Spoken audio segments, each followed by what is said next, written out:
Shomurodovning goli va Paxtakorning kutilmagan natijasi haqida gaplashamiz. Italiyadan xushxabar: Shomurodov omadli yurishini davom ettirmoqda. Italiya A seriyasining 33-turida Roma Veronaga qarshi bahs olib borib 1-0 hisobda g'alabaga erishdi. E'tiborlisi, milliy terma jamoamiz sardori ushbu golni kiritdi va uchrashuvning eng yaxshi o'yinchisi bo'ldi.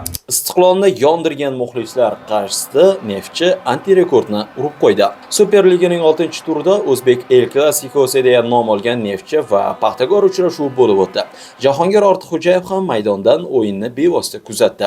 Birinchi bo'limning o'zida Paxtakor farg'onaliklar darvozasiga 4 ta golni joylab qo'ydi. Shu kunga qadar Neftchi Farg'onada birinchi bo'limning o'zida bunchalik ko'p gol o'tkazmagan edi. Paxtakor va Neftchining so'nggi natijalariga e'tibor qaratadigan bo'lsak, Farg'onada sherlarning mag'lubiyati taxmin qilingan edi.